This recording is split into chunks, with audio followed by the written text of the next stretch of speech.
Hello everyone, welcome to channel Prabhavi competition hub. आज के studio में बात करेंगे दृष्टि का जो क्विक बुक है उसका नेक्स्ट पोर्शन, ठीक है, साइंस एंड टेक वाले का। तो चलिए स्टार्ट करते हैं। तो आज मैं पढ़ना न्यूक्लियर टेक्नोलॉजी, ठीक है। तो the energy release due to the change in nucleus of an atom is termed as nuclear energy and the technology that manipulates this such change in the nucleus of radioactive elements and transformed into energy is known as the nuclear technology। तो जो वो energy जो कि हम nucleus के through, किसी भी atom के न्यूक्लियस के थ्रू हम रिलीज होता है, उसको हम लोग क्या कहते हैं, न्यूक्लियर एनर्जी। और ये न्यूक्लियर एनर्जी प्रोड्यूस कैसे होता है, हम उसको किसी एक टेक्नोलॉजी का यूज़ करके उसके न्यूक्लियस को मैनिपुलेट करेंगे ना, उसमें इसको न्यूट्रॉन से बम्बार्डमेंट कराएंगे तो वो एनर्जी रिलीज होगी, ठीक है। तो इस पूरे टेक्नोलॉजी को हम क्या बोलेंगे, इसको बोलते हैं हम nuclear technology. The energy release due to the change in the nucleus of an atoms is normally caused by other nuclear fusion और न्यूक्लियर फिजन।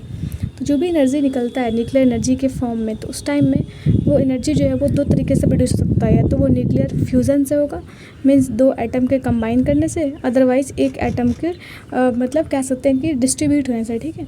वो बहुत अलग अलग पार्ट्स में, फ्रैगमेंट्स में बटेगा तो एनर्जी प्रोड्यूस होगा, उसको हम लोग बोलेंगे न्यूक्लियर फिशन, ठीक है। नेक्स्ट की कॉन्सेप्ट, अब एटम क्या होता है। And atom is a fundamental constituent of matter which is made up of 3 सब atomic particles, protons, neutrons and electron. तो एटम फंडामेंटल कॉन्स्टिट्यूएंट है किसी भी मैटर का जो कि 3 सब एटॉमिक पार्टिकल्स का बना होता है। इसमें जो 3 सब एटॉमिक पार्टिकल्स हैं वो है प्रोटॉन, न्यूट्रॉन और इलेक्ट्रॉन्स।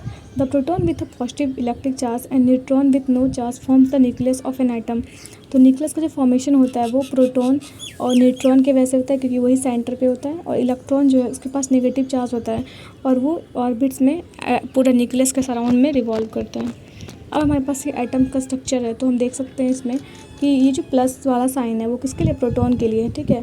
न्यूट्रॉन, न्यूट्रल्स में कोई भी चार्ज नहीं होता, इलेक्ट्रॉन निगेटिवली चार्ज पार्टिकल, वो इस तरीके से ऑर्बिट्स में रिवॉल्व करते हैं, ठीक है। तो ये इलेक्ट्रॉन है। नेक्स्ट है radio active decay. Radioactive decay is an spontaneous breakdown of atomic nucleus resulting in the release of energy from the nucleus. तो रेडियोएक्टिव डीके क्या होता है कि इसमें स्पॉन्टेनियस ब्रेकडाउन होता है, मीन्स बिना वो, ये पूरा कंटिन्यूस होता है, ठीक है। जब किसी भी एटॉमिक न्यूक्लियस का एकदम कंटिन्यूस ब्रेकडाउन हो उसको हम लोग क्या बोलेंगे कि रेडियो एक्टिव डीके हो रहा है। और इस प्रोसेस में लार्ज अमाउंट ऑफ एनर्जी जो होता है वो रिलीज होता है न्यूक्लियस से। This emission of energy is in the form of ionising radiation which can include alpha rays, beta rays and और गामा रेज। और इस टाइम में जो एनर्जी रिलीज होता है ना, वो एक जो रेडिएशन वहाँ पर रिलीज होता है वो पूरा आयोनाइज्ड रेडिएशन होता है। मतलब ये हुआ कि इसका वो पूरे चार्ज होते हैं, ठीक है। वो चार्ज होंगे तो वो उस चार्ज पार्टिकल को हम क्या बोल सकते हैं, इस रेडिएशन को, अल्फा रे, बीटा रे या फिर गामा रे।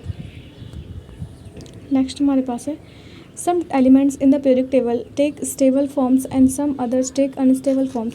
जैसे कि हमारे पीरियोडिक टेबल में बहुत सारे एलिमेंट है, लाइक हम कह सकते हैं 118 से लेकर के 120 एलिमेंट्स तक। उसमें से कुछ स्टेबल हैं और कुछ अनस्टेबल हैं। तो unstable forms emit ionising radiation and are radio active. और जो भी आइटम अनस्टेबल है वही क्या होता है, वही मतलब रेडिएशंस को, आयोनाइज्ड रेडिएशंस को रिलीज़ करते हैं और वो रेडियो एक्टिव होते हैं। Elements that emit ionizing radiation are called radionuclide and radioactive isotopes। जो एलिमेंट ये आयोनाइजिंग रेडिएशंस रिलीज करेंगे उसको हम लोग बोलते हैं रेडियोन्यूक्लाइड्स, और या फिर उसको बोल सकते हैं radioactive isotope. When it decays, a radionuclide transform into a different atom। जब ये रेडियोएक्टिव डिके होता है उस टाइम में जो रेडियोन्यूक्लाइड है वो ट्रांसफॉर्म हो जाता है एक अलग आइटम में, और उसको हम लोग क्या कहते हैं, decay product. The atoms keep transforming to a new decay product and until they reach a stable state and are no longer radioactive। ये जो एटम का जो डीके होता है रेडियोएक्टिव डीके का, अगर ये एक बार स्टार्ट हो गया तो ये तब तक चलते रहेगा जब तक कि पूरा एटम जो है वो ख़त्म नहीं हो जाए। नेक्स्ट है रेडिएशन एंड इट्स टाइप। तो radiation is a form of energy given off by matter in the form of rays और हाई स्पीड पार्टिकल। तो रेडिएशन एक तरीके से फॉर्म ऑफ एनर्जी ही है जो कि किसी भी मैटर से रिलीज होता है इन द फॉर्म ऑफ रे और इन the form of high speed particles. It emanates from unstable atoms that undergo radioactive decay. It can also be produced by machines। और ये जो रेडिएशन रिलीज होता है ना, ये अनस्टेबल एटम से रिलीज होता है जो जिसमें कि रेडियोएक्टिव डीके हो रहा होता है। अदरवाइज़ ये जो है हम इसको मशीन से भी प्रोड्यूस कर सकते हैं। There are 2 kinds of radiation depending on the energy of the radiated particles, non-ionizing radiation and ionizing radiation। तो जो भी रेडिएशन रेडियोएक्टिव पार्टिकल से या रेडियोएक्टिव एटम से रिलीज होगा वो फर्दर हम 2 पार्ट में उसको क्लासीफाई कर सकते हैं। एक को तो हम बोलेंगे नॉन आयोनाइजिंग, दूसरा क्या होगा, ionizing. Non-ionizing radiations has enough energy to move atoms in a nucleus around or cause them to vibrate, but not enough energy to move electrons from atom. For example radio waves, visible light and microwaves. जो भी non ionising radiation होते हैं, energy तो उनके पास भी होता है, लेकिन उतना ज़्यादा एनर्जी नहीं होता है जिससे कि वो इलेक्ट्रॉन्स को एटम से बाहर रिलीज करा पाए. ठीक है, तो इसमें बस रेडिएशन निकलते हैं, इसमें पार्टिकल का मूवमेंट नहीं होता है. मतलब पार्टिकल वो अपने प्लेस पे वाइब्रेट तो करेगा, लेकिन पार्टिकल जो है वो उस एटम से निकल के बाहर नहीं जाएगा. ठीक है, इसके एग्जाम्पल हैं रेडियो वेव्स, विजिबल लाइट और माइक्रोवेव्स. अब आयोनाइजिंग रेडिएशन, तो ionizing radiation is more powerful. It has so much energy that it can knock electrons out of atom. तो आयोनाइजिंग इलेक्ट्रॉन रेडिएशन जो होता है ना, वो बहुत ज़्यादा पावरफुल होते हैं और इनके पास इतनी पावर होती है कि ईजिली जो है एटम के सरफेस से इलेक्ट्रॉन को बाहर ले आ सकते हैं. ठीक है, it can affect the atoms in living things, so it poses a health risk by damaging tissue. और ये जो है ये जो एटम्स है ना, जो लिविंग सेल्स है, लिविंग थिंग्स का जो लिविंग सेल है, उसको बहुत ज़्यादा इफेक्ट करता है. इस वजह से कह सकते हैं कि जो ये आयोनाइजिंग रेडिएशंस हैं वो हमारे हेल्थ इशूज़ को काफ़ी इफेक्ट करते हैं. Ionizing radiations come from x ray machine, cosmic particles and radioactive elements. तो ये आयोनाइजिंग रेडिएशंस वो रिलीज कहाँ से होगा? आइदर एक्सरे मशीन से, कॉस्मिक पार्टिकल से और रेडियो एक्टिव एलिमेंट्स. और रेडियो एक्टिव एलिमेंट्स से कैसे आएगा? रेडियो एक्टिव डीके से. अब टाइप्स ऑफ आयोनाइजिंग रेडिएशंस, तो फर्स्ट है इसमें अल्फ़ा रेज, इसको हम अल्फ़ा रेज. ठीक है, alpha particles also called alpha rays और alpha radiation are made up of 2 protons and 2 neutrons from the atom's nucleus. तो अल्फ़ा पार्टिकल जो होता है ना, इसको हम डबली चार्ज हीलियम एटम भी कहते हैं, मतलब He2. ठीक है, हीलियम होता है ना डबली चार्ज, मतलब जब हीलियम जो है अपना 2 इलेक्ट्रॉन्स को लूज़ करके हीलियम +2 आयन बनाएगा तो हम उसी को क्या कहते हैं? अल्फ़ा पार्टिकल कहते हैं. और हम लोग को पता है कि हीलियम में 2 प्रोटॉन और 2 न्यूट्रॉन होता है, तो मतलब वो अल्फ़ा पार्टिकल जो होता है ना, वो अल्फ़ा रेस को कॉन्स्टिट्यूट करता है और इसमें 2 न्यूट्रॉन और 2 प्रोटॉन होते हैं इसके न्यूक्लियस में. Alpha particles come from the DK of the heaviest radio active elements जैसे यूरेनियम, रेडियम और polonium.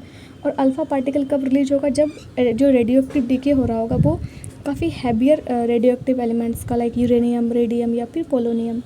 Alpha particles are very energetic, yet due to being so heavy they use up their energy over short distances and fail to travel very far from the atom. तो alpha particles energetic तो काफ़ी ज़्यादा होते हैं, लेकिन वो काफ़ी heavy भी होते हैं. और हैवी होने की वजह से जो है वो अधिक डिस्टेंस तक ट्रैवल नहीं कर पाते, मतलब वो शॉर्ट डिस्टेंस ट्रैवल कर पाते, फिर वो अपना एनर्जी लूज़ कर देते हैं. ठीक है, नेक्स्ट हमारे पास है इलेक्ट्रोमैग्नेटिक स्पेक्ट्रम. तो इसमें क्या है कि ये इस साइड हमारे पास नॉन आयोनाइजिंग रेडिएशंस है, इसकी फ्रीक्वेंसी क्या होती है? लो होती है. और इधर जो आयोनाइजिंग रेडिएशन है इसकी फ्रीक्वेंसी हाई होती है. अब फ्रीक्वेंसी हाई होगा इसका मतलब क्या? एनर्जी भी हाई होगा, क्योंकि energy is directly proportional to what? Frequency. ठीक है, अब हम लोग देख सकते हैं कि यहाँ पे कौन कौन से रेडिएशंस का कहाँ यूज़ होता है. लाइक पावर लाइन्स में, इसमें लो फ्रीक्वेंसी के रहते हैं. ठीक है, रेडियो या टीवी वेव्स, ये भी लो फ्रीक्वेंसी का. सेल फोन लो फ्रीक्वेंसी पे काम करता है. फिर माइक्रोवेव ओवन जो है ये भी लो फ्रीक्वेंसी पे काम करता है. फिर इंफ्रारेड, फिर धीरे धीरे क्या और इसकी फ्रीक्वेंसी बढ़ रही है. Visible light, UV rays, x rays और radioactive waste. Exposure to the outside of the human body is not a major concern as they can not penetrate the outer layer of the skin. तो हम alpha particles अलग ही को ही continue करते हैं. उसमें क्या बोला गया है कि क्योंकि अल्फ़ा पार्टिकल जो है वो अधिक डिस्टेंस तक ट्रैवल नहीं कर पाते हैं, तो इस वजह से ये ह्यूमन बॉडी को पेनिट्रेट भी नहीं कर पाएंगे. तो कह सकते हैं कि ये जो है क्योंकि इसकी पेनिट्रेटिंग पावर कम होती है, क्योंकि इसका स्पीड भी कम होता है वेट अधिक रहने की वजह से. However, inside the body they can be very harmful if alpha emitted or inhaled or swallowed. लेकिन अगर अल्फ़ा पार्टिकल को हमने ब्रीदिंग के थ्रू ले लिया या फिर किसी भी अदर मेथड से अगर बॉडी में इंटर कर गया तो वो हमारे लिए काफ़ी हार्मफुल हो सकता है. फिर है beta rays. Beta particles also called beta ray or beta radiation are fast moving particle with a negative electrical charge. तो बीटा पार्टिकल क्या है? बीटा पार्टिकल जो है वो बीटा रेज को कॉन्स्टिट्यूट करते हैं या फिर बीटा रेडिएशन को. और ये भी फास्ट मूविंग पार्टिकल हैं, लेकिन इसका चार्ज जो होता है वो क्या होता है? Negatively charge. This particles are emitted by certain unstable atom जैसे हाइड्रोजन 3, कार्बन 14 एंड स्ट्रोनियम 90. तो ये जो बीटा पार्टिकल्स रिलीज होते हैं वो किससे होंगे? Hydrogen 3 means tritium. ठीक है, ये भी रेडियो एक्टिव सब्सटेंस है. हाइड्रोजन की जो आइसोटोप है, थर्ड आइसोटोप H13. ठीक है, और कार्बन 14 या फिर strontium 90. As they have a small mass and high energy they can reach relativistic speeds close to the speed of light. क्योंकि जो बीटा रेज हैं उसके जो मास होता है वो कम होता है, उसका मास इस वजह से एनर्जी लेकिन हाई होता है। जब एनर्जी हाई है और उसके बाद मास उसका कम है तो क्या होगा, वो बहुत ही हाई स्पीड से ट्रैवल कर सकता है, like close to the speed of light and are thus more penetrating than alpha particle. इसलिए कह सकते हैं कि अल्फा पार्टिकल के कंपैरिजन में ये ज़्यादा पेनिट्रेटिंग है, ठीक है, ये हमारे बॉडी को हार्म कर सकते हैं। They travel farther in air than alpha particles but can be stopped by a layer of substance such as aluminium. ये जो है एयर में अल्फा पार्टिकल से ज़्यादा दूर तक डिस्टेंस ट्रैवल कर पाते हैं क्योंकि इसका स्पीड ज़्यादा है और इसका मास कम है, लेकिन इसको हम स्टॉप कर सकते हैं अगर हम एल्यूमिनियम का कोई कवरेज लगा दें, एल्यूमिनियम का वॉल लगा दें, ठीक है, तो वो उसको बचा सकता है। Some beta particles are capable of penetrating the skin, however they are most hazardous when they are inhaled और स्वेलोड। तो बीटा पार्टिकल जो है हम हमारे स्किन को भी पेनिट्रेट कर सकते हैं, पेनिट्रेट करके अंदर जा सकते हैं अगर वो एक बार चला गया, ठीक है, बीटा पार्टिकल्स, तो वो काफ़ी हार्मफुल है, मोस्ट हजार्डस कह सकते हैं। नेक्स्ट हमारे पास है गामा रेज। तो gamma rays are photons that are emitted from the radio active decay of atomic nuclei. तो गामा रेज एक तरीके से कह सकते हैं वो फोटॉन्स है, क्योंकि हम लोग जानते हैं लाइट भी फोटोन का बना हुआ है, तो ये भी रेडिएशन है तो ये भी फोटोन का बना होगा और ये रेडियो एक्टिव डीके के टाइम में एटॉमिक न्यूक्लियाई से रिलीज होता है। Gamma emission usually accompanies alpha or beta emission. Unlike alpha and beta particles which have both energy and mass, gamma rays are pure energy. तो gamma raise कब release होंगे, जब alpha और beta radiations भी release हो रहेंगे, ठीक है। जैसे कि देख सकते हैं कि जो ये अल्फ़ा रेज के पास भी मास था, इनफैक्ट कह सकते हैं वो हैवीएस्ट था, ठीक है। बीटा के पास भी, बीटा पार्टिकल के पास भी मास है, लेकिन गामा के पास मास नहीं होता है, मास ज़ीरो होता है, ये प्योरली एनर्जी ही होता है, ठीक है, gamma raise. Gamma rays have the smallest wavelength and the most energy of any wave in the electromagnetic spectrum. तो गामा रेज का जो वेवलेंथ होता है वो सबसे कम होता है और इसकी जो एनर्जी होगी वो सबसे ज़्यादा होगी, क्योंकि अगर वेवलेंथ अगर सब कम है, इसका मतलब क्या होगा कि इसका जो फ्रीक्वेंसी है वो सबसे ज़्यादा होगा, ठीक है। जब फ्रीक्वेंसी ज़्यादा होगा मतलब एनर्जी भी ज़्यादा होगा। Gamma rays are radiation hazard, they are easily penetrate barriers that stop alpha and beta particles जैसे स्किन एंड क्लोथिंग। तो गामा रेज है वो बहुत ज़्यादा रेडिएशन हज़ार्ड प्रोड्यूस करता है, क्योंकि ये जिस तरीके से अल्फ़ा और बीटा पार्टिकल्स पेनिट्रेट नहीं कर पा रहे थे स्किन को, या फिर कुछ पार्टिकल से कर पा रहे थे, लेकिन गामा रेज क्या होता है वो इजीली हमारे बॉडी को पेनिट्रेट कर सकते हैं। As they pass through the human body they can cause ionization that damage tissues and DNA. और क्योंकि ये आयन सी हैं, ठीक है, तो आयन सी charge particle, it's not a particle but radiation है हाई एनर्जी के, तो ये आयनाइजेशन कॉज कर सकते हैं हमारे डीएनए में, ठीक है, या फिर डीएनए टिश्यूज़ में। नेक्स्ट हमारे पास है gamma rays have so much penetrating power that several inches of dense material like lead or concrete may be required to stop them. तो गामा रेज की पेनिट्रेटिंग पावर है ना, मतलब इतनी अधिक एनर्जी होती है उसके पास कि उसको अगर स्टॉप करना है तो उसके लिए बहुत ही थिक कह सकते हैं वॉल चाहिए होगा कंक्रीट का या फिर लेड का, उसको स्टॉप करने के लिए। फिर है half life. Every radionuclide has specific decay rate which is measured in terms of half life. तो जितने भी रेडियो एक्टिव न्यूक्लियस हैं, हर किसी का जो वो कब ख़त्म होगा ना, मतलब कि उसका जो ख़त्म होने का टाइम पीरियड है, कब तक वो रेडिएशन को रिलीज़ करेगा, उसको टाइम पीरियड कहते हैं हम, ठीक है। उसको मेज़र हम कैसे करते हैं, हाफ लाइफ के टर्म में। Half life refers to the amount of time for a specific quantity of a decaying substance to be reduced by half. It predicts when a specific radioactive isotope will decay. तो इसमें बोल रहा है कि half life क्या refer करता है कि हाफ़ लाइफ वो टाइम है जिस इंटरवल में जो कोई भी रेडियो एक्टिव सब्सटेंस है उसका जो हाफ ऑफ द सब्सटेंस है उसका डीके हो जाएगा, उसी को हम क्या कहेंगे, हाफ़ लाइफ कहेंगे। और हम हाफ़ लाइफ से ही प्रेडिक्ट करते हैं कि जो कोई भी रेडियो एक्टिव न्यूक्लियाई है वो कब तक में पूरी तरीके से डीके हो जाएगा। Half lives can vary greatly and range from mere seconds to millions of year. तो ये हाफ लाइफ है किसी भी रेडियो एक्टिव आइटम्स का, वो मिलियन सेकेंड में भी हो सकता है या मिलियन ईयर्स में भी हो सकता है, ठीक है। और some radionuclides have half lives of mere second but others have half lives of hundreds और मिलियंस और बिलियंस ऑफ ईयर। तो कुछ तो ऐसे रेडियोन्यूक्लाइड्स होता है जिसका जो हाफ लाइफ होता है वो 1 और 2 सेकेंड का होता है, बहुत ही कब कह सकते हैं मिली सेकेंड में भी हो सकता है। लेकिन कुछ न्यूक्लियाई ऐसे भी होते हैं जिसका जो हाफ लाइफ है वो millions and billions of year होता है। अब है nuclear energy from nuclear fission reaction, ठीक है। फर्स्ट है nuclear fission. The nuclear fission is a reaction in which the nucleus of a heavy atom such as uranium or plutonium and when bombarded with low energy neutrons splits apart into lighter nuclei।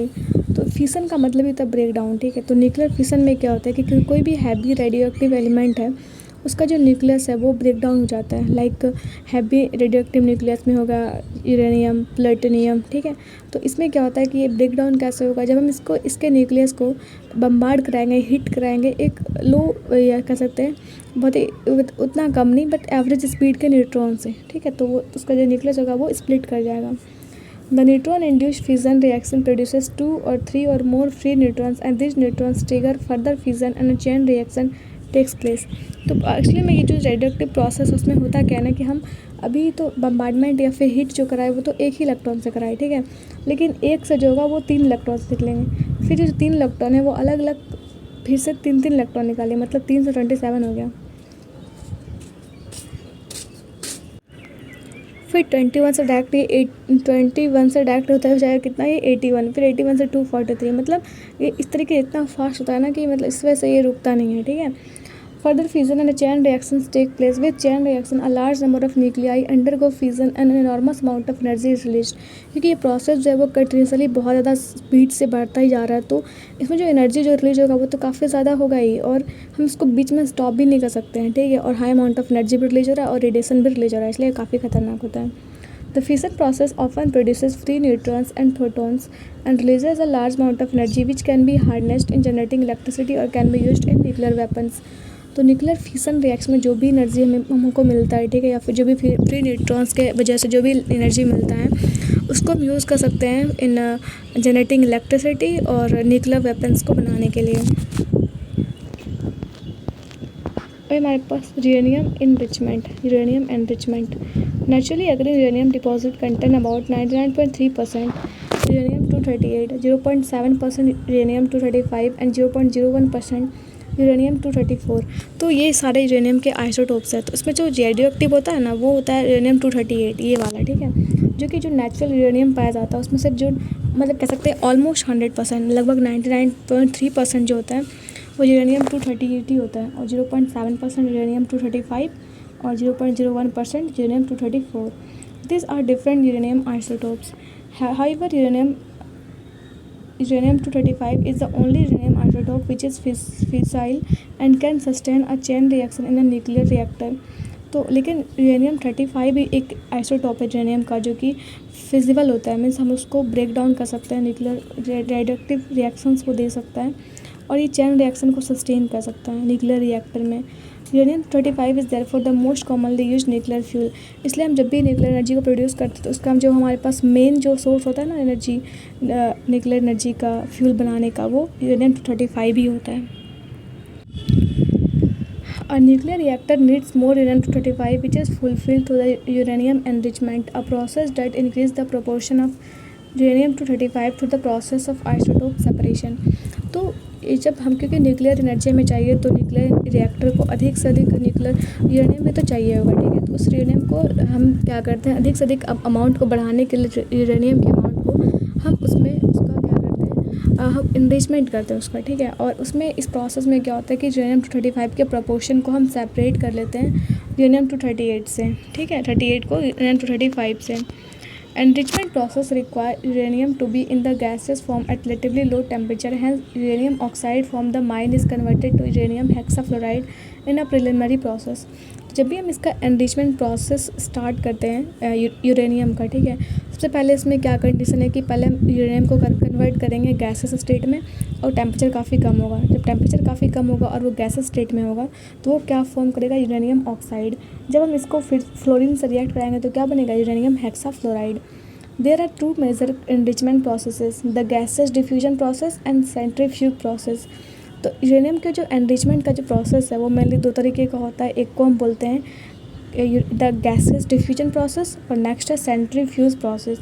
In both of this uranium F36 gas is used as a feed material. दोनों process में क्या करते हैं, हम UF6 gas को use करते हैं as a feed material. In a gaseous diffusion enrichment plant, UF6 was fed into the pipeline through the special filter। और जब हम गैसियस डिफ्यूजन एनरिचमेंट करते हैं इसमें हम क्या करते हैं, UF6 यूरेनियम हेक्साफ्लोराइड को हम फेड करते हैं पाइपलाइंस में through the filters. The enrichment occurred because the lighter UF6 gas molecule diffused faster through the filter than the heavier UF6 gas molecule containing uranium-238. तो ये जो एनरिचमेंट प्रोसेस होता है उसमें जो भी लाइटर यूएफसी गैसेस मॉलिक्यूल्स हैं वो ज़्यादा फास्ट डिफ्यूज़ करते हैं इन कंपैरिजन टू यूएफ6 गैस मॉलिक्यूल जिसमें uranium-238 होता है. A gas centrifuge facility contains long lines of many rotating cylinders. UFC is placed in the cylinder and rotated at a high speed. This rotation creates a strong centrifugal force and the heavier gas molecules containing uranium-238 move outside of the cylinder. तो इसमें क्या होता है कि जब से UF6 gas जिसमें जो यूरेनियम है, ठीक है, वो तो हैवी है तो वो ज़्यादा फास्ट डिफ्यूज़ नहीं कर पाएगा. तो इसको फैसिलिटेट करने के लिए हम क्या करते हैं, उसको एक सिलेंडर में, रोटेटिंग सिलेंडर में डालते हैं UF6 गैस को. उसको बहुत ही हाई स्पीड से रोटेट करेंगे तो क्या होगा कि उसमें जो यूरेनियम एटम्स जो हुए ना उसका भी काइनेटिक एनर्जी काफ़ी बढ़ जाएगा और वो भी बहुत ज़्यादा फास्ट जो है डिफ्यूज़ कर जाएंगे. तो lighter gas molecule collect towards the centre. जो भी लाइटर गैस मॉलिक्यूल्स हैं वो सेंटर के पास कलेक्ट हो जाते हैं. In a nuclear reactor, enrichment is required up to 3 to 4%, which is known as the low enriched uranium reactor grade uranium. And for nuclear weapons, enrichment is required up to 90% or more, which is known as highly enriched uranium or weapons grade uranium. जो भी nuclear reactors में हम use करते हैं, अगर हमें energy produce करना है तो उस टाइम में जो हमारे पास चाहिए होगा, मतलब यूरेनियम का जो एनरिचमेंट ज़रूरी है वो बस 3 to 4% ही ज़रूरी है, ठीक है. लेकिन अगर हमको उसको न्यूक्लियर वेपन्स बनाने के लिए यूज़ करना है तो उस टाइम में हमें 90% तक उसका एनरिचमेंट करना पड़ सकता है. और जो अगर हम 90% तक उसका एनरिचमेंट करें तो उसको क्या बोलेंगे, हाईली एनरिच्ड यूरेनियम. और अगर हम बहुत कम करेंगे लाइक 3 to 4%, उसको हम लोग क्या बोलेंगे, लो एनरिच्ड यूरेनियम. अब working of a nuclear reactor. Nuclear reactor जो है वो काम कैसे करता है. A nuclear reaction start with uranium-235 atom that is induced to split by shooting a neutron at it. तो न्यूक्लियर रिएक्शन से स्टार्ट होना है वो कैसे होना है, यूरेनियम के जो 235 आइसोटोप है उससे स्टार्ट होना है. और ये स्टार्ट कैसे होगा, जब हम उसको बम्बार्ड कराएंगे एक न्यूट्रॉन के हेल्प से. When the uranium-235 atom absorbs a neutron, it momentarily becomes uranium-236. The nucleus of uranium-236 is relatively unstable and it quickly breaks up into two different atoms and releases 2 or 3 free neutrons in the process. तो अभी तो हम पहले starting में क्या करेंगे, उसका bombardment कराएंगे. जैसे ही मुझसे न्यूट्रॉन के साथ उसका बम्बार्डमेंट कराए तो क्या हुआ, इस प्रोसेस में जो uranium-235 था ना, न्यूट्रॉन को एब्जॉर्ब करते ही वो क्या बन गया, uranium-236. तो uranium-236 बन गया. अब जब ये uranium-236 बन गया तो ये काफ़ी ज़्यादा अनस्टेबल हो जाता है. और अनस्टेबल होने की वजह से ये पूरा जो है ये एटम पूरा स्प्लिट कर जाता है अलग अलग एटम्स में, और ये लार्ज अमाउंट ऑफ एनर्जी भी प्रोड्यूस करता है. और इस प्रोसेस में ये फ्री न्यूट्रॉन्स को भी रिलीज़ करेगा. The few neutrons that are released by the fusion of a uranium-235 atom are absorbed by the other U-235 atoms. तो जो भी फ्री न्यूट्रॉन्स उसमें रिलीज हुआ या तो वो क्या होगा, वो अदर जो एटम्स को स्प्लिट करने में हेल्प करेगा, ठीक है. इससे क्या होगा,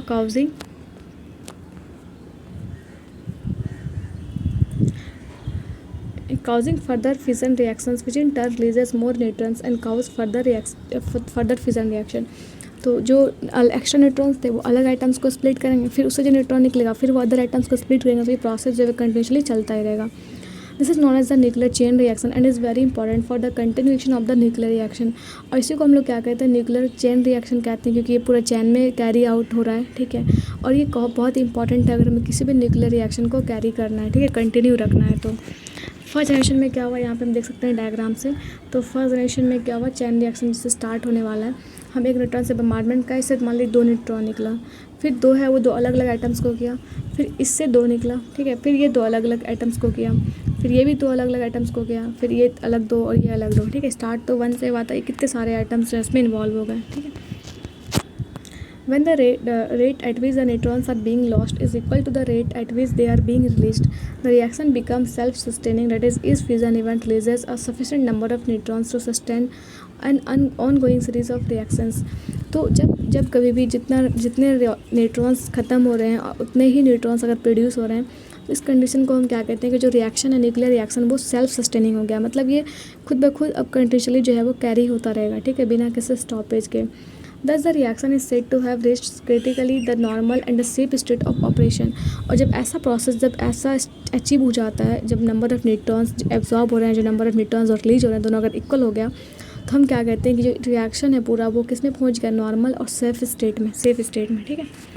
इन order for the reaction to become self sustain at the level point, only one neutron of the 2 or 3 release must be allowed to hit another uranium 235 atom. लेकिन अगर हमें इस पूरे रिएक्शंस को अगर कंट्रोल करना है, ठीक है, अगर सेल्फ सस्टेनेबल बनाना है, तो हमें ये इंश्योर करना होगा कि हम जो भी न्यूट्रॉन्स रिलीज हो रहा है, चाहे वो कितना भी न्यूट्रॉन्स रिलीज हो रहा हो एक प्रोसेस में, उसमें हमें 2 और 3 आइटम न्यूट्रॉन्स को ही फ्री छोड़ना है जो दूसरे आइटम्स को बम्बार्ड कर पाएँ, ठीक है, अदरवाइज ये अनकंट्रोलेबल हो जाएगा। To accomplish this, control rods made up of neutron absorbing materials such as the boron or cadmium are used to control the rate of reaction or to halt it by inserting or removing them from the reactor core.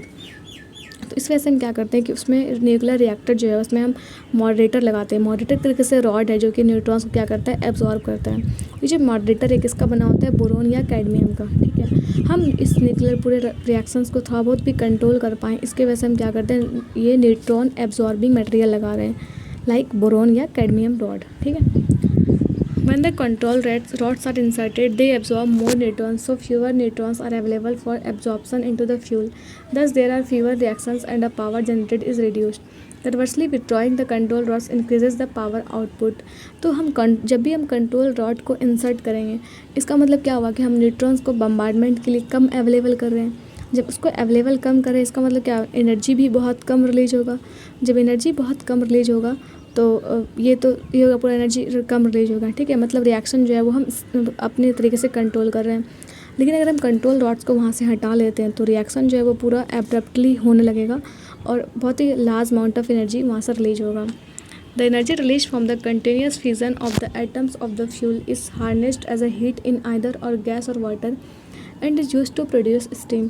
जो भी energy वहाँ पे nuclear reactor से release हो रहा हो, हम उसको क्या करते हैं, इसको हम यूज़ करते हैं किसी भी गैस या वाटर को स्टीम में कन्वर्ट करने के लिए।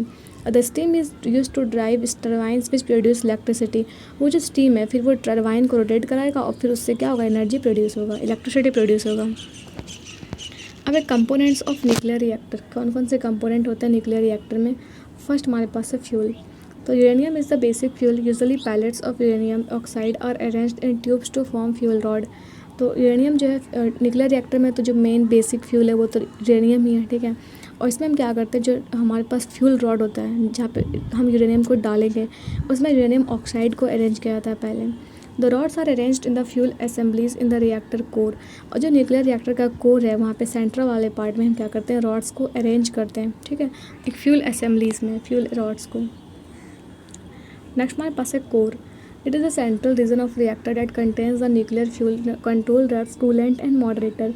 तो न्यूक्लियर रिएक्टर में जो कोर वाला पार्ट होता है वो रिएक्टर का सेंट्रल रीजन होता है जहाँ पे न्यूक्लियर फ्यूल होता है, कंट्रोल रॉड्स होते हैं, कूलेंट होते हैं, मॉडरेटर होते हैं। The fission energy is produced in the core. और जो भी एनर्जी प्रोड्यूस होता है फिशन के थ्रू वो कहाँ पे प्रोड्यूस होगा, कोर में, क्योंकि फ्यूल ही वहीं पे है, ठीक है। नेक्स्ट हमारे पास है मॉडरेटर। तो material in the core which slows down the neutrons released from the fission so that they cause more fission and help maintain continuous chain reaction. तो मॉडरेटर एक मटेरियल जो कि कोर में होता है जो कि न्यूट्रॉन्स का स्पीड को कम करता है, ठीक है, ताकि अधिक से अधिक फिशन रिएक्शन हो पाए, है ना। और ये एक कंटिन्यूस चेन रिएक्शन को कराने में हेल्प करता है। It is usually water but may be heavy water और ग्रेफाइट। तो ये जो मॉडरेटर है वो वाटर हो सकता है, अदरवाइज वाटर में भी वो हैवी वाटर होता है, D2O, ठीक है। तो ये हाइड्रोजन का सेकंड आइसोटोप होता है, इसको हम ड्यूटेरियम कहते हैं, ड्यूटेरियम ऑक्साइड, या फिर हम ग्रेफाइट का भी यूज़ कर सकते हैं एज अ मॉडरेटर। फिर control rods. These are made with neutron absorbing materials such as cadmium, hafnium and boron and are inserted or withdrawn from the core to control the rate of reaction or to halt it. तो control rod जो होता है वो एक neutron absorbing material है, like cadmium, hafnium या फिर boron कह सकते हैं। और इसको हम इंसर्ट कहाँ पे करते हैं, कोर में, ताकि ये जो है एक्स्ट्रा न्यूट्रॉन्स को क्या करे, एब्जॉर्ब कर पाएँ। फिर है coolant. It is a fluid circulating throughout the core so as to transfer the heat from it in light water reactors. The water moderator functions also as primary coolant. तो coolant क्या है, coolant जैसे नाम से लग रहा है कि कूलेंट एक फ्यूल होगा, एक फ्लूइड होगा जो कि उसके कोर में होता है, ताकि जो एनर्जी के प्रोड्यूस होने की वजह से जो हीट रिलीज हो रहा है ना वो उस हीट को क्या करे, कम करे, तो वो न्यूक्लियर रिएक्टर भी ब्लास्ट हो जाएगा, ठीक है। तो उसको पूरे मॉडरेट फंक्शंस करने के लिए वहाँ पे कूलेंट ज़रूरी होता है। और यहाँ पे जो कूलेंट है, अगर लाइट रिएक्शंस है तो मतलब बहुत ही, अगर हम छोटे लेवल पे कर रहे हैं तो वहाँ पे वाटर को भी एज अ कूलेंट यूज़ कर सकते हैं। Except in boiling water reactor there is a secondary coolant circuit where the water becomes steam. और अगर हम एक रिएक्टर जो है बॉइलिंग वाटर रिएक्टर्स उसको छोड़ दें तो बाकी जितने भी रिएक्टर्स हैं उसमें एक सेकेंडरी कूलेंट सर्किट होता है जहाँ पे वाटर जो है वो हीट को एब्जॉर्ब करके स्टीम में कन्वर्ट होता है। A pressurized water reactor has 2 or 4 primary coolant loops which with pumps driven either by steam or electricity। और एक रिएक्टर है प्रेशराइज्ड वाटर रिएक्टर, इसमें 2 या 2 से अधिक 2 से लेकर 4 तक प्राइमरी कूलेंट लूप्स हो सकते हैं जो कि पंप करते हैं, जो कि स्टीम और इलेक्ट्रिसिटी को प्रोड्यूस करेंगे। Next types of reactors. All commercial nuclear power reactors are nuclear use nuclear fusion. जितने भी कॉमर्शियल न्यूक्लियर रिएक्टर्स हैं, न्यूक्लियर पावर रिएक्टर्स हैं, वो न्यूक्लियर फ्यूज़न प्रोसेस से ही एनर्जी को प्रोड्यूस करते हैं। Depending on the energy of the neutrons that sustain the fusion chain reaction. Fusion reactors are of 2 types. तो कोई भी रिएक्टर में हम किस तरीके से न्यूट्रॉन्स का स्पीड क्या है, ठीक है, किस तरीके से वो फ्यूज़न रिएक्शन को सस्टेन करा पा रहा है, उस तरीके से हम देखें तो उसको 2 टाइप में क्लासीफाई कर सकते हैं। एक को बोलते हैं थर्मल रिएक्टर, है ना, एंड दूसरा क्या होता है फास्ट न्यूट्रॉन रिएक्टर्स। तो fast reactor technology is at a developmental stage and almost all commercial reactors are thermal. तो जो फास्ट रिएक्टर टेक्नोलॉजी है वो अभी अब उतनी से डेवलप नहीं हुआ, आप कह सकते हैं डेवलपिंग स्टेज में है। लेकिन जो भी कमर्शियल रिएक्टर्स हैं जितने भी, वो सारे लगभग थर्मल ही हैं, ठीक है। अब देख लेते हैं thermal reactors. Thermal reactors use slow neutrons to sustain the nuclear chain reaction. तो जो भी थर्मल रिएक्टर्स हैं वो स्लो न्यूट्रॉन्स का यूज़ करते हैं न्यूक्लियर चेन को इनिशिएट करने में या फिर पूरा कराने में। The speed at which the neutrons are released by the fission reaction is too fast to be absorbed by the other यूरेनियम-235 एटम्स। तो जो यहाँ पे इस प्रोसेस में जो न्यूट्रॉन्स रिलीज होता है, ठीक है, उसका वो काफ़ी फास्ट होता है। और ये क्यों होता है ऐसा, क्योंकि यूरेनियम-235 जो है उतना अच्छे से वो एब्जॉर्ब नहीं कर पाता है। In order to slow down the neutrons, the fuel is contained within a moderator so that the continuous chain reaction can be maintained। तो हमें रिएक्शन को स्लो डाउन करने के लिए हम क्या करते हैं, वहाँ पे मॉडरेटर लगा देते हैं कोर वाले पार्ट में, ताकि जो चेन रिएक्शन है ना वो कंटिन्यूसली होता रहे, वो पूरा प्रोसेस जो है वो मेंटेन होता रहे। The commonly use moderator include regular, light water, heavy water and graphite. तो मॉडरेटर के फॉर्म में जो यूज़ करते हैं नॉर्मली वो कौन कौन सा होता है, लाइट वाटर होगा, heavy water, deuterium oxide D2O या फिर graphite. In addition to serving as the moderator, water is thermal reactor also serve as the coolant. और ये जो वाटर है, वाटर मॉडरेटर की तरह तो काम करता है, इसके अलावा ये कूलेंट की तरह भी काम करता है थर्मल रिएक्टर्स में।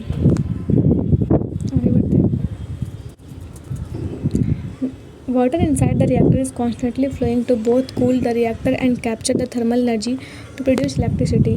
तो वाटर जो होता है ना वो कोर में, न्यूक्लियर रिएक्टर के कोर में वो पूरा फ्लो करता रहता है, ताकि जो वो क्या करता है, वो रिएक्टर को तो ठंडा तो करता ही है, और जो भी थर्मल एनर्जी वहाँ पर रिलीज हो रहा है उसको यूज़ करके वो उसको इलेक्ट्रिसिटी भी तो प्रोड्यूस करना होगा, ठीक है। The most popular type of thermal reactors are boiling water reactor and pressurized heavy water reactors. तो जो popular type of thermal reactors हैं वो कौन कौन से हैं, बॉइलिंग वाटर रिएक्टर्स जिसको BWRS कहते हैं, या फिर pressurized heavy water reactors. Next हमारे पास है फास्ट न्यूट्रॉन रिएक्टर्स। तो fast neutron reactors can sustain a nuclear chain reaction using the fast neutrons, thus they do not require a moderator. तो फास्ट न्यूट्रॉन रिएक्टर्स जो हैं वो nuclear chain reactions को sustain कर सकते हैं फास्ट न्यूट्रॉन को यूज़ करके। वहाँ पे मतलब फास्ट न्यूट्रॉन्स का यूज़ होता है, ठीक है, और वो रिएक्टर सस्टेन भी कर लेता है उस न्यूट्रॉन्स को, इसलिए वहाँ पे कोई मॉडरेटर का ज़रूरत नहीं होता है। However in order to maintain the nuclear chain reaction using fast neutron, a fuel that is richer in fissile material is needed. लेकिन अगर हम फास्ट न्यूट्रॉन रिएक्टर का में अगर जो भी फ्यूल यूज़ करेंगे वो ऐसा मटेरियल होना चाहिए जो कि फास्ट न्यूट्रॉन्स को अच्छे से एब्जॉर्ब कर पाए, ठीक है। Fast neutrons use either a fuel that has a higher concentration of यूरेनियम-235 और प्लूटोनियम। तो यहाँ पे जब फास्ट रिएक्टर्स होते हैं उसमें हम फ्यूल के फॉर्म में या तो बहुत ही हाई कंसंट्रेशन के यूरेनियम-235 का यूज़ करेंगे, जैसे कि 220% of higher or opposed to 3.5% for thermal reactors. और प्लूटोनियम का यूज़ करेंगे, प्लूटोनियम, ठीक है, जो कि 239 होता है, प्लूटोनियम-239, वो काफ़ी सस्टेनेबल होता है फास्ट रिएक्टर्स के लिए। तो अब क्या बोल रहा है कि plutonium two thirty nine is more sustainable for fast reactors because it releases 25% more neutrons per fission than यूरेनियम-235। तो प्लूटोनियम-239 जो है वो ज़्यादा सूटेबल है फास्ट रिएक्टर्स के लिए, क्योंकि ये जो है वो 25% ज़्यादा न्यूट्रॉन्स प्रोड्यूस करता है यूरेनियम-235 के कंपैरिजन में। Fast reactors use a liquid metal as the coolant instead of water. A liquid metal is also a more efficient medium for transferring heat. और जो फास्ट रिएक्टर होते हैं काफ़ी क्योंकि एडवांस्ड है, तो इसमें क्या होगा, यहाँ पे हम कूलेंट के फॉर्म में वाटर का ना यूज़ करके एक मेटल लिक्विड का यूज़ करते हैं, क्योंकि मेटल लिक्विड अब ज़्यादा अच्छे से कूलेंट की तरह काम करेगा और वो जो है हीट को ट्रांसफ़र करने में भी इसका यूज़ होगा। नेक्स्ट है fast reactors also use to produce or breed plutonium. तो फास्ट रिएक्टर का हम यूज़ करते हैं प्रोड्यूस करने के लिए प्लूटोनियम 239 को। The uranium-238 absorbs some of the free neutrons given off by the plutonium-239 and it eventually turns into plutonium-239। तो हम कभी कभी क्या करते हैं कि हम प्लूटोनियम-239 वाले रिएक्टर में भी यूरेनियम-239 को डाल देते हैं, जो कि ये एक न्यूट्रॉन को एब्जॉर्ब करके क्या बन जाएगा, प्लूटोनियम-239 में कन्वर्ट हो जाएगा। Fast reactors that are able to produce more plutonium-239 that they consume are known as the fast breeder reactor। वो न्यूक्लियर रिएक्टर जो कि ज़्यादा अमाउंट ऑफ प्लूटोनियम-239 को प्रोड्यूस करता है इन कंपेरिजन टू जितना वो कंज्यूम करता है, उसको हम लोग क्या कहते हैं, फास्ट ब्रीडर रिएक्टर्स। अब एक commercially operating nuclear reactors, first इसमें है light water reactors. Light water reactors are power reactors that are cool and moderated with ordinary water. Light water reactors वो रिएक्टर जहाँ पे हम कूलेंट के फॉर्म में या फिर मॉडरेटर के फॉर्म में हम वाटर का यूज़ करते हैं। There are 2 types of LWRs, मतलब there are 2 types of light water reactors. तो उसमें फर्स्ट कौन सा है, द प्रेशराइज्ड वाटर रिएक्टर, और दूसरा क्या है, बॉइलिंग वाटर रिएक्टर। फर्स्ट इसमें है कि pressurized water reactor. The pressurized water reactor has 2 separate coolant loops. One loop is used to carry pressurized water that runs through the reactor core to the steam generator, and the second loop carries steam to the turbine generator which rotates and produces electricity। जितने भी pressurised water reactor होते हैं उसमें 2 तरीके के coolant loop होते हैं। एक तो लूप वो है जो कि प्रेशराइज्ड वाटर को कैरी करके रिएक्टर कोर के पास लेके जाएगा और वो स्टीम में कन्वर्ट होगा, ठीक है। और सेकेंड लूप जो होता है वो स्टीम को ले जा करके टरबाइन को रोटेट करने में काम आता है, ठीक है, और उससे वहाँ पे इलेक्ट्रिसिटी प्रोड्यूस होगा। These are known as the Voda in Emergo reactor types, water moderator and water cooled in Russia। तो इसको हम लोग रशिया में वोडा एनर्जो रिएक्टर भी कहते हैं। इसका मतलब क्या हुआ कि water moderated and water cooled, ठीक है। अबे boiling water reactor, the boiling water reactor uses only a single coolant loop. तो जो भी बॉइलिंग वाटर रिएक्टर होता है उसमें बस एक ही कूलेंट का हम यूज़ करते हैं, एक ही कूलेंट लूप का यूज़ करते हैं। It is use to pump the coolant to the reactor core and carry the steam generated due to the heat of the reactor core to the turbine where electricity generated. और यहाँ पे क्या होता है कि हम यहाँ पे इसको जो बॉइलिंग वाटर है, ठीक है, उसमें एक तरीके का कूलेंट होगा जो कि क्या करेगा, वो जितने भी स्टीम जनरेट हुआ है वहाँ पे उसको ले जा करके टरबाइन रोटेट करेगा और फिर वही इलेक्ट्रिसिटी को वहाँ पे प्रोड्यूस भी कराएगा। Both standard light water designs are fueled with uranium dioxide pellets. The BWR fuel is slightly less enriched, but the PWR fuel produces more energy before being discharged। तो दोनों लाइट वाटर डिज़ाइंस हैं, like BWR और PWR, ठीक है, मतलब boiling water reactor और pressurised water reactor दोनों ही मतलब उसमें दोनों में यूरेनियम डाइऑक्साइड का यूज़ करते हैं। लेकिन जो है BWR जो है वो उसमें फ्यूल ज़्यादा इनरिच्ड नहीं होता है, लेकिन PWR में जो है वो ज़्यादा एनर्जी जो है अधिक प्रोड्यूस होता है और ये अधिक एनरिच्ड भी होता है इसमें फ्यूल। अभी pressurized heavy water reactor, it is also known as the CANDU reactor, short for Canada deuterium uranium. तो इसका मतलब क्या हुआ कि ये जो इसको हम लोग और क्या बोलते हैं, कैंडो भी बोलते हैं। इसका मतलब हुआ Canada deuterium uranium. PHWR operates much like a PWR, but instead of using conventional light water as a moderator and coolant, it uses heavy water known as the deuterium oxide। Deuterium is one of the isotope of hydrogen।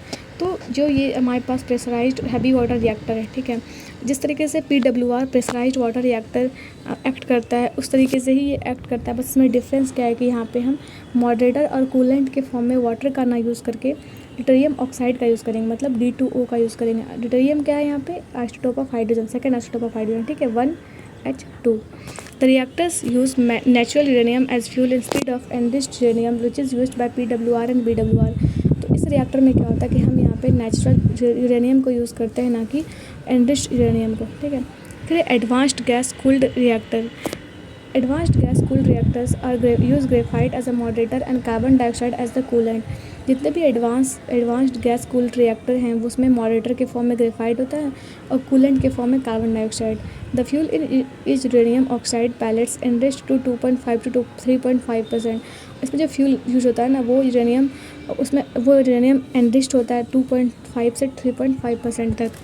AZR was developed in the United kingdom, और जो AZR है वो कहाँ पे develop हुआ था, ये United kingdom में डेवलप हुआ था, ठीक है। तो हमारे पास यहाँ पे टेबल है कि कॉमर्शियली ऑपरेटिंग न्यूक्लियर रिएक्टर्स, ठीक है। तो फर्स्ट यहाँ पे है रिएक्टर का टाइप, मेन कंट्रीज, फ्यूल और कूलेंट, फिर मॉडरेटर। फर्स्ट इसमें आता है प्रेशराइज्ड वाटर रिएक्टर। ये कहाँ पे यूज होता है, USA, फ्रांस, जापान, है ना, रशिया, चाइना, साउथ कोरिया। और इसमें फ्यूल होता है uranium use enriched UO2, uranium dioxide. Coolant के फॉर्म में वाटर यूज होता है और मॉडरेटर के फॉर्म में भी वाटर ही यूज़ होता है। फिर बॉइलिंग वाटर रिएक्टर, इसके यूज़ कहाँ पे होता है, USA, जापान और स्वीडन में। फ्यूल के फॉर्म में इस पर होता है use enriched uranium UO2, coolant के फॉर्म में वाटर और मॉडरेटर के फॉर्म में वाटर ही, ठीक है। फिर प्रेशराइज्ड हैवी वाटर रिएक्टर, ये कहाँ पे यूज होता है, कनाडा और इंडिया में। और इस पर फ्यूल क्या यूज होता है, नेचुरल UO2, कूलेंट के फॉर्म में हैवी वाटर और मॉडरेटर के फॉर्म में भी हैवी वाटर। फिर एडवांस्ड गैस कूल्ड रिएक्टर, ये यूज कहाँ पे होता है, UK में।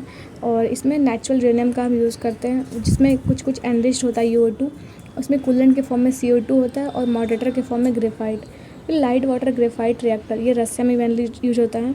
इसमें एनरिच्ड UO2 यूज होता है एज अ फ्यूल, और इसमें कूलेंट के फॉर्म में वाटर होता है, मॉडरेटर के फॉर्म में ग्रेफाइट। फिर फास्ट न्यूट्रॉन रिएक्टर, जो कि रशिया में इस चीज़ का यूज होता है, और ये फ्यूल कौन सा होता है, इसमें PuO2 और UO2। इसे कूलेंट के फॉर्म में होता है लिक्विड सोडियम, और मॉडरेटर के फॉर्म में यहाँ पे कुछ भी मॉडरेटर नहीं होता है, ठीक है। अब है nuclear energy from nuclear fusion reaction.